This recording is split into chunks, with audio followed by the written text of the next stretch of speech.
जय माता की दोस्तों, आइए सुनते हैं नाग पंचमी की पौराणिक कथा। प्राचीन काल में एक सेठ जी के 7 पुत्र थे। सातों के विवाह हो चुके थे। सबसे छोटा पुत्र की पत्नी श्रेष्ठ चरित्र की, विदुषी और सुशील थी, परंतु उसके भाई नहीं था। एक दिन बड़ी बहू ने घर लीपने को पीली मिट्टी लाने के लिए सभी बहुओं को इसके साथ चलने को कहा, तो सभी धलिया और खुरपी लेकर मिट्टी खोदने लगी। तभी वहां एक सर्प निकला, जिससे बड़ी बहू खुरपी से मारने लगी। यह देखकर छोटी बहू ने उसे रोकते हुए कहा, मत मारो इसे, यह बेचारा निरपराध है।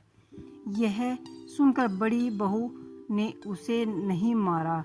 तब सर्प एक ओर जा बैठा। तब छोटी बहू ने उससे कहा, हम अभी लौट कर आते हैं, तुम यहाँ से जाना मत। यह कहकर सब वहाँ से मिट्टी लेकर घर चली गई और वहाँ कामकाज में फंसकर सर्प से जो वादा किया था उसे भूल गई। उसे दूसरे दिन वहाँ वह बात याद आई तो सबको साथ लेकर वहाँ पहुँची और सर्प को उसी स्थान पर बैठा देखकर बोली, सर्प भाई नमस्कार। सर्प ने कहा, तू भाई कह चुकी है, इसलिए तुझे छोड़ देता हूँ, नहीं तो झूठी बात कहने के कारण तुझे अभी डस लेता। वह बोली, भाई मुझसे भूल हो गई, उसकी क्षमा मांगती हूँ।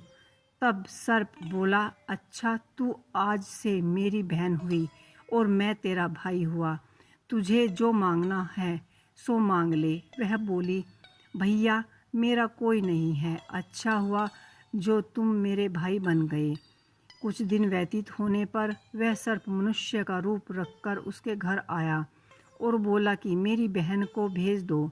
सबने कहा कि इसके तो कोई भाई नहीं था, तो वह बोला, मैं दूर के रिश्ते में इसका भाई हूँ, वचन बंद हूँ, बचपन में ही बाहर चला गया था। इसके विश्वास दिलाने पर घर के लोगों ने छोटी को उसके साथ भेज दिया। उसने मार्ग में बताया कि मैं वही सर्प हूँ, इसलिए तू डरना नहीं। जहाँ चलने में कठिनाई हो वहीं मेरी पूंछ पकड़ लेना।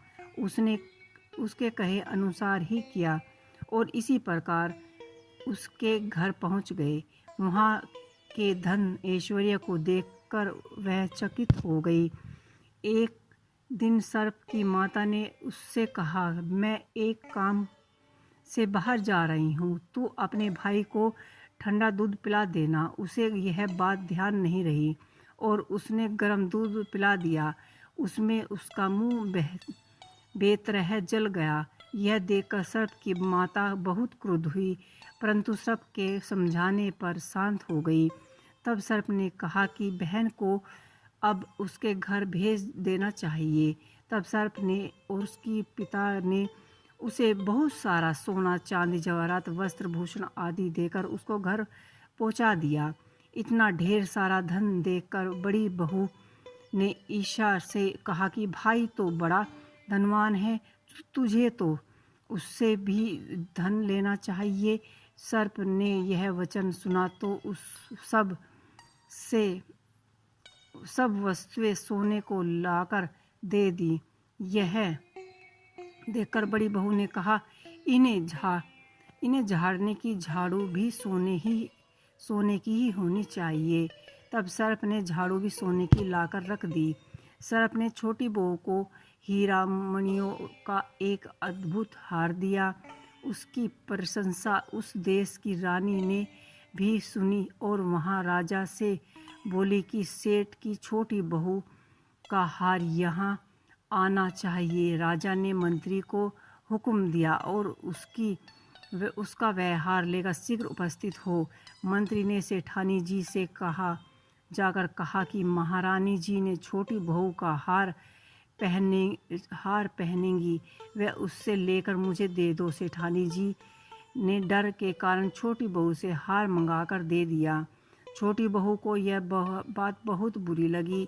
उसने अपने सर्प भाई को याद किया और आने पर प्रार्थना की कि भाई, रानी ने हार छीन लिया है।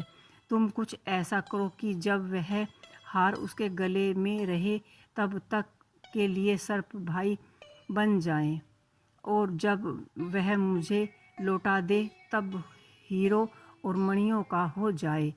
सर्प ने ठीक वैसे ही किया। जैसे ही रानी ने हार पहना वैसे ही वह सर्प बन गया। यह देखकर रानी चीख पड़ी और रोने लगी। यह देखकर राजा ने सेठ के पास खबर भेजी कि छोटी बहू को तुरंत भेजो। सेठ जी डर गए और छोटी बहू को साथ लेकर उपस्थित हुए। राजा ने छोटी बहू से पूछा, तूने क्या जादू कर दिया है? मैं तुझे दंड दूंगा। छोटी बहू बोली, राजन, घनिष्ठता क्षमता कीजिए। यह हार ही ऐसा है कि मेरे गले में हीरे और मणियों का रहता है और दूसरे के गले में सर्प बन जाता है। यह सुनकर राजा ने वह सर्प बना हार उसे देकर कहा कि अभी पहनकर दिखाओ। छोटी बहू ने जैसे ही उसे पहना वैसे ही वह हीरो और मणियों का हो गया। यह देखकर राजा को उसकी बात पर विश्वास हो गया और उसने प्रसन्न होकर उसे बहुत सी मुद्राएं और पुरस्कार भी दिया। छोटी वह अपने हार और इन साहित्य को घर लेकर लौट आई। उसके धन को देखकर बड़ी बहू ने ईर्ष्या के कारण उसके पति को सिखाया कि छोटी बहू के पास कहीं से धन आया है। यह सुनकर उसके पति ने अपनी पत्नी को बुलाकर कहा, ठीक ठीक बताओ कि यह धन तुझे कौन देता है?